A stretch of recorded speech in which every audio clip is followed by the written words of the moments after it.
प्रश्नोत्तर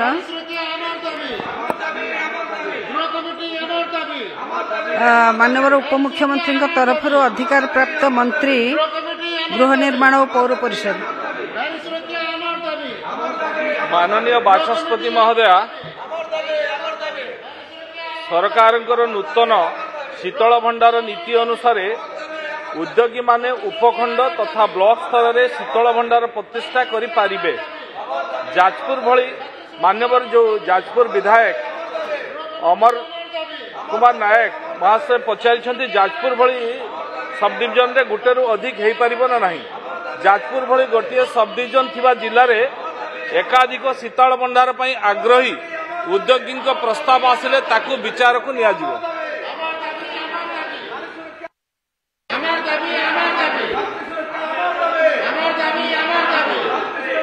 मान्यवर प्रश्नकर्ता आज्ञा मान्यवर बाचस्पति महोदय, मु आपण जरिए मंत्री महोदय को जानवा चाहूँगी जे राज्य सरकार किसी निर्दिष्ट शीतल भंडार नीति अच्छी कि जदि अच्छी ताले दयाकोरी ताकू मान्यवर विधायक मान विशेष भाव में मते टिके अवगत कराइबे कि जदि द्वितीय पीपीपी मोड रे जदि करा जाए ताले किसी स्पष्ट पीपीपी मोड पई किसी स्वतंत्र स्पष्ट नीति अच्छी जदि स्पष्ट नीति अच्छी ताले हमको टिके जणाइबे।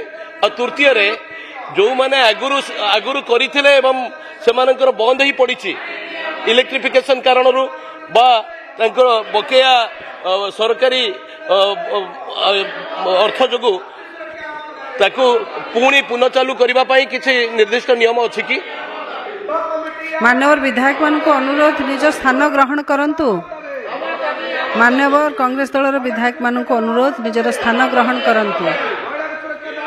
मान्यवर मंत्री बाचस्पति महोदय, मान्यवर विधायक जो प्रश्न थिला एबे जो सरकार नूतन जो कोल्ड स्टोरेज नीति आनी शीतल भंडार नीति आनी 2022-1-2025 लिखरे अनुष्ठित होइतिबा राज्य मंत्रिमंडल 14तम बैठक शीतल भंडार पई आर्थिक सहायता योजना निमंते पांठी व्यवस्थार प्रस्ताव अनुमोदित करा जायछि।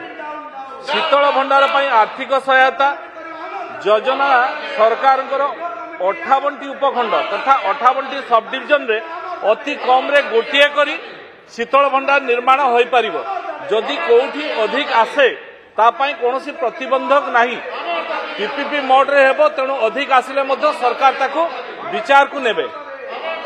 राज्य रे संरक्षण सुविधा को मजबूत करबा पई एही योजना प्रणयन करा जायछि, जहा बेसरकारी उद्योग को आर्थिक